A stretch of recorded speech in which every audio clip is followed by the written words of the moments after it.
Hello भाई लोग, welcome back to my channel stocks capital dot Arsalan.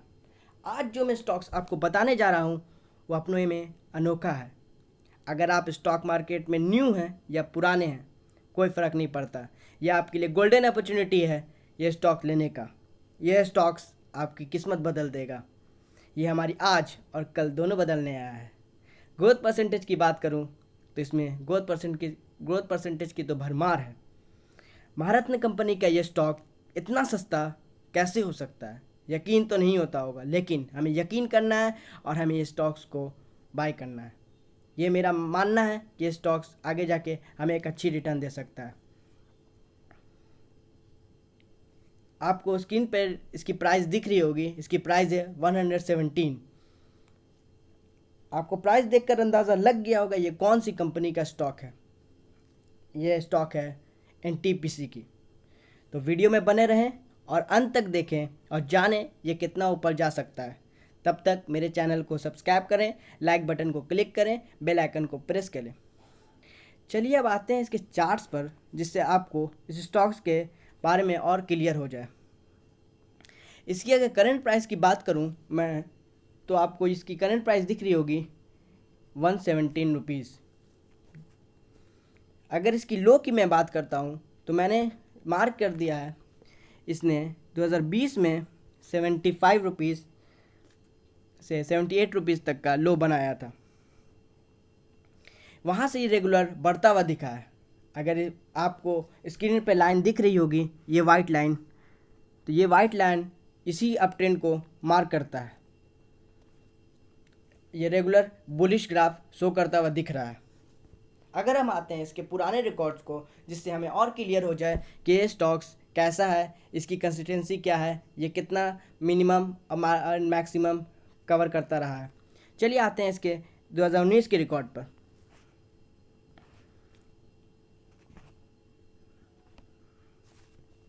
दो हज़ार उन्नीस में इसने 145 का हाई बनाया। अगर इसके पुराने और थोड़ा पुराने रिकॉर्ड पे आते हैं तो 2018 में इसने 150 का हाई बनाया। 2017 में इसने 156 का हाई बनाया। अगर इसकी कंसिस्टेंसी की बात करें तो ये अपनी अपनी कंसिस्टेंसी मेंटेन करते हुए दिखी है। इसने रेगुलर अपनी कंसिस्टेंसी को मेंटेन करता हुआ रखा है। इसके अंदर गिरावट तो ज़रूर दिखी है, मगर वहाँ से ये रेगुलर बुलिश दिखा है और ये रेगुलर ऊपर ही जा रहा है। और कहा जाए तो ये मौका है लपक लेने का। यह मौका फिर नहीं आने वाला दोबारा। इसकी टारगेट की बात की जाए तो मैंने अभी तक इसके टारगेट की बात नहीं की है। तो आज जो मैं आपको टारगेट बताने जा रहा हूँ वो आपको ज़रूर चौंका देगा, मगर यकीन भी हो जाएगा। कमेंट सेक्शन में कमेंट करके बताएं कि आपको क्या लगता है कि ये स्टॉक्स कितना ऊपर जाएगा। अगर मैं अपने ही एनालिसिस के हिसाब से इसके टारगेट फिक्स करूं तो ये टारगेट इसका 2019 का हाई जो था उसके तरफ बढ़ता हुआ दिख रहा है, और इसीलिए मैंने उसको अपना रेजिस्टेंस बनाया है। जैसे कि आपको ये ब्लू लाइन दिख रही होगी, ये उसका रेजिस्टेंस है। तो मेरा मानना है कि ये अपने 2019 के हाई को तोड़ेगा और वही उसका मिनिमम टारगेट रहेगा, और ये जल्दी शॉर्ट टर्म पीरियड में अचीव करने वाला है। अगर ये अपने रेजिस्टेंस को तोड़ता है तो ये अगले 175 की तरफ बढ़ेगा, जो कि बहुत ही अच्छा है। अगर हम इसके स्टॉप लॉस की बात करें तो कोई भी स्टॉक्स लेने के लिए सबसे ज़रूरी है हमें स्टॉप लॉस लगाना, जिससे हम अपने आप को सेव कर सकें नुकसान से। तो एसएल की बात करता हूँ तो एसएल, आपको क्या लगता है स्टॉप लॉस क्या होना चाहिए? मेरे हिसाब से इसका स्टॉप लॉस, इसका करंट लो इसका स्टॉप लॉस होना चाहिए। इसीलिए मैंने एक रेड लाइन आपके सामने मार्क की हुई है, जो कि इसकी सपोर्ट है। जहाँ जहाँ से ये नीचे अगर जाता है तो ये अपने सपोर्ट को तोड़ता है और ये नीचे जाते हुए दिखेगा, लेकिन ये रेगुलर बुलिश दिखा रहा है तो ये कंफर्म है ये ग्राफ ऊपर ही जाएगा।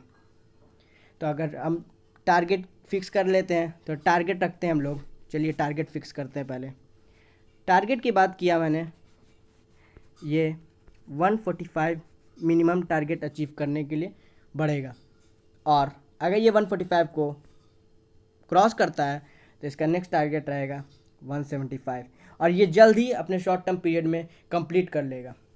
एसएल की मैं बात करूं तो एसएल हम इसकी 95 रख सकते हैं जो कि इसकी सपोर्ट है। चलिए आते हैं इसके फंडामेंटल्स पे, जिससे आपको और क्लियर हो जाएगा इस कंपनी के बारे में।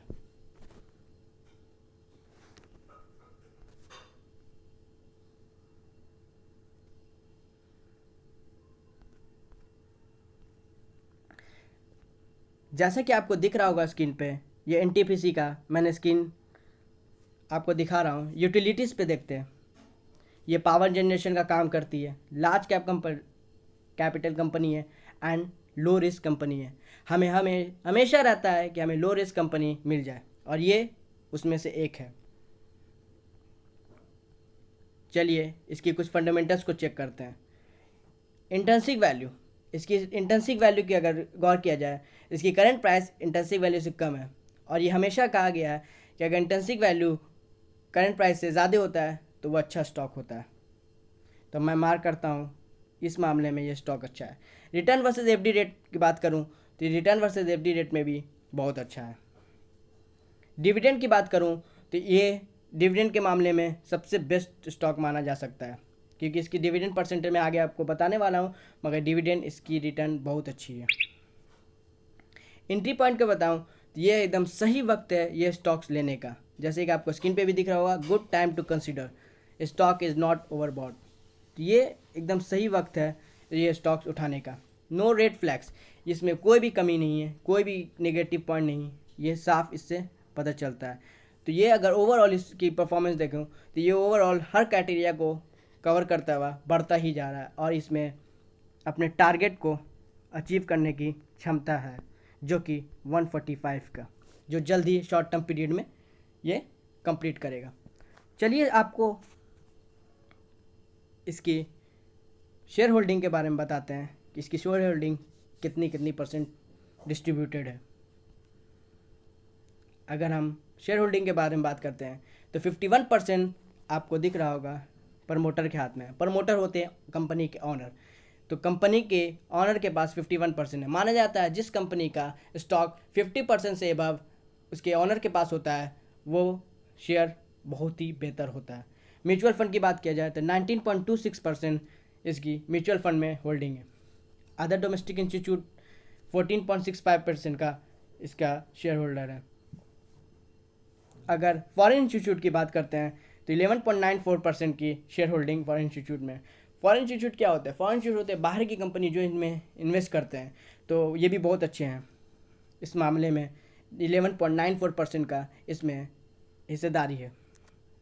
अब आते हैं इसके हम लोग की परसेंटेज कितनी है। Retailers and others, retailers and others होते हैं कॉमन पीपल जो हम लोग स्टॉक लेते हैं, तो 3.5% का स्टॉक हमारे हाथ में है, जो कि बहुत ही अच्छा है। चलिए अब आते हैं इसके सबसे इम्पॉर्टेंट चीज़ पे, जो है एनालिस्ट फोरकास्ट। एनालिस्ट का क्या मानना है कि स्टॉक्स के बारे में। आपको जैसे स्क्रीन पे दिख रहा होगा कि 92% एनालिस्ट का मानना है कि ये स्टॉक्स हमें बाय करना चाहिए। मतलब 100% में 92% लोगों का मानना है, और वो भी एनालिस्ट का मानना है कि ये स्टॉक्स लेना चाहिए। तो आज इससे आप क्लियर हो चुके होंगे कि ये स्टॉक्स कितना बेहतर है। तो स्टॉक्स को अच्छा से देखें, समझें, और फिर अगर अच्छा लगे तो ये स्टॉक्स को उठा लें। शुक्रिया मेरी वीडियो में बने रहने के लिए। लेटेस्ट अपडेट के लिए मेरे चैनल को सब्सक्राइब करें, लाइक बटन को क्लिक करें, बेल आइकन को प्रेस करें।